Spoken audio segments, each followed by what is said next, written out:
Assalamualaikum warahmatullahi wabarakatuh. Perkenalkan, nama saya Aulia Dwi Jayanti dari Prodi Manajemen semester 5 kelas B2. Di sini saya akan menjelaskan tentang pemodelan ekonometrika. Di sini saya akan menjelaskan tentang memilih kriteria model.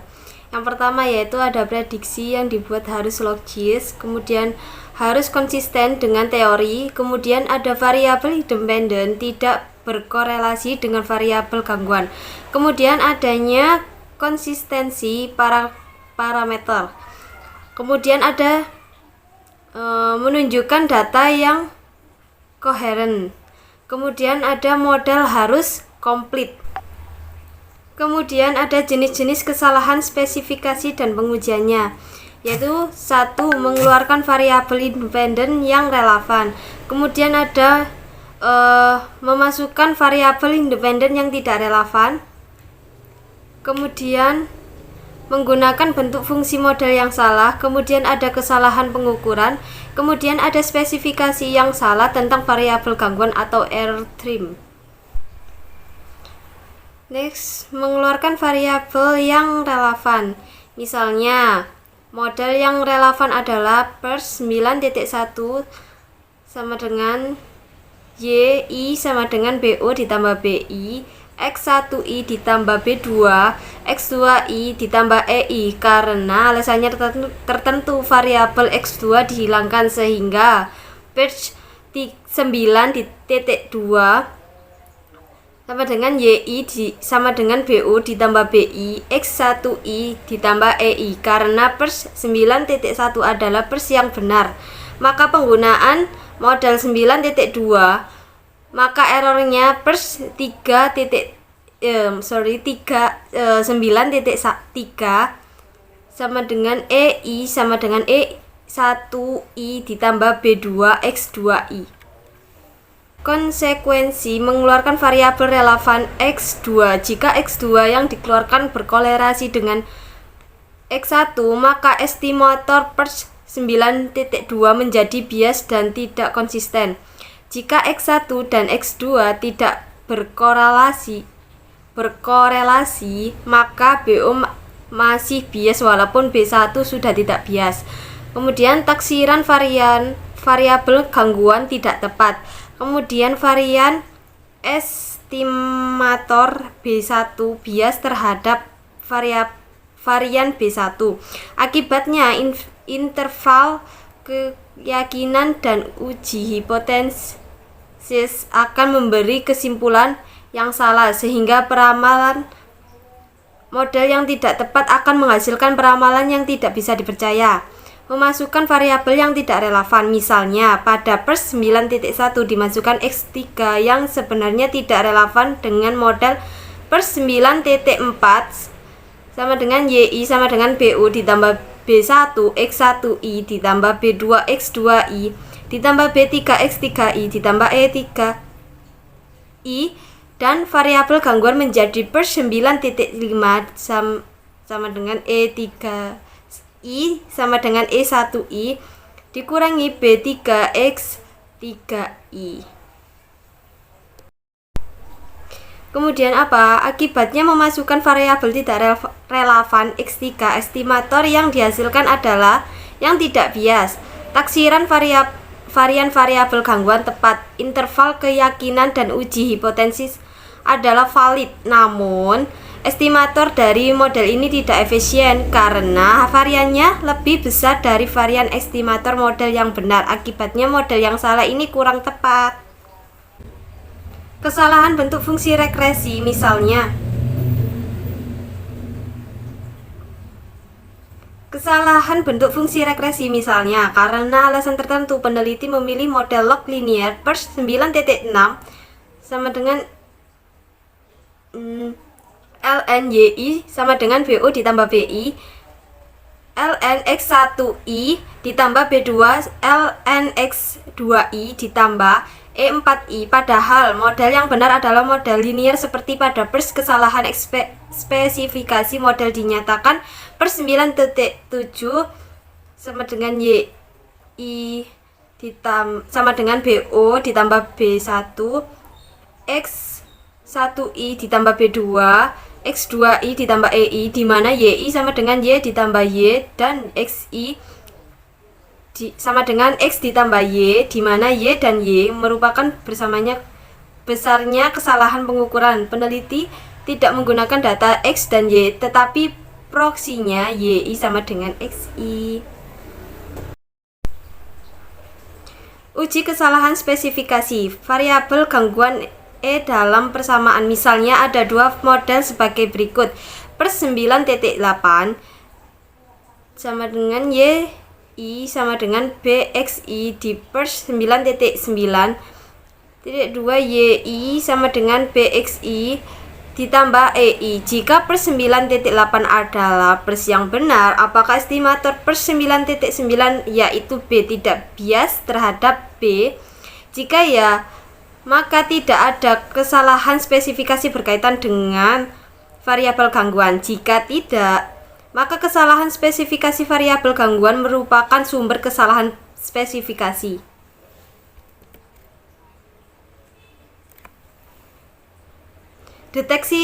Deteksi adanya variabel tidak penting melalui uji T dan uji F, misalnya plus 9.10.2 YI sama dengan BO ditambah B1 X1I ditambah B2 X2I dan B3 X3I ditambah seterusnya dan BK X3K ditambah EI.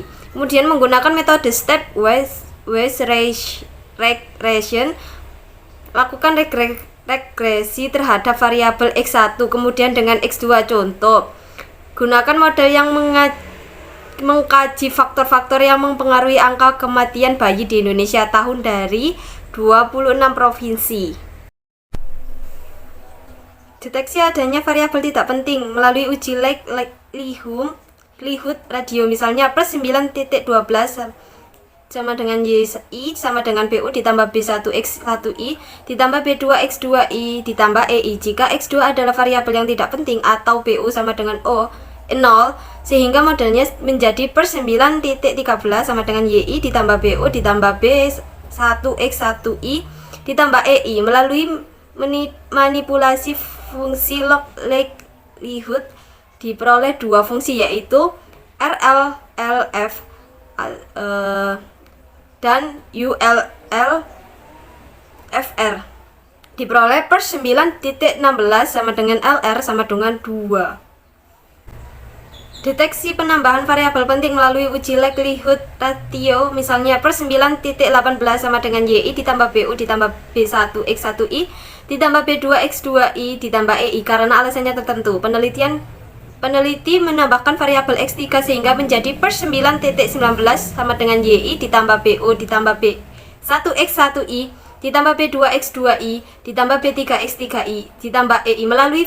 Melalui manipulasi fungsi log likelihood diperoleh dua fungsi, yaitu RLLF dan ULLFR. Diperoleh per 9.20 sama dengan LR sama dengan 2. Deteksi kesalahan bentuk fungsi regresi melalui uji Ramsey, uji kesalahan spesifikasi regresi. Misalnya, model regresi adalah per 9.23 sama dengan YI ditambah BO ditambah B1 X1I ditambah B2 X2I. Langkah-langkah uji Ramsey adalah lakukan regresi per 9.23 dan kemudian dapatkan nilai estimasi Y. Kemudian regresi kembali per 9.23 dengan memasukkan nilai Y sebagai variabel independen dalam berbagai bentuk. Ramsey menyarankan dalam bentuk pangkat N ditambah 1 sehingga diperoleh persamaan per 9.24 sama dengan YI sama dengan BO ditambah B1 X1I ditambah B2 X2I ditambah B3 YI 2 dan B4 YI 3 ditambah B5 YI 4. Kesalahan pengukuran. Deteksi kesalahan bentuk fungsi regresi melalui uji Ramsey, uji kesalahan spesifikasi regresi.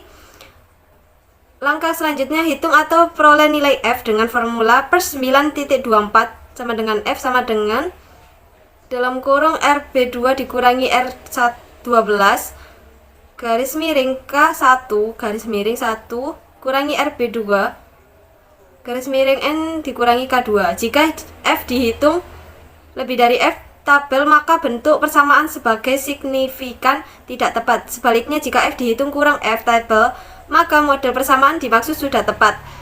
Keuntungan model uji Ramsey adalah tidak perlu mengajukan alternatif model persamaan. Kelemahannya, jika model yang diajukan tidak tepat, tidak tersedia alternatifnya. Model nested dan non-nested.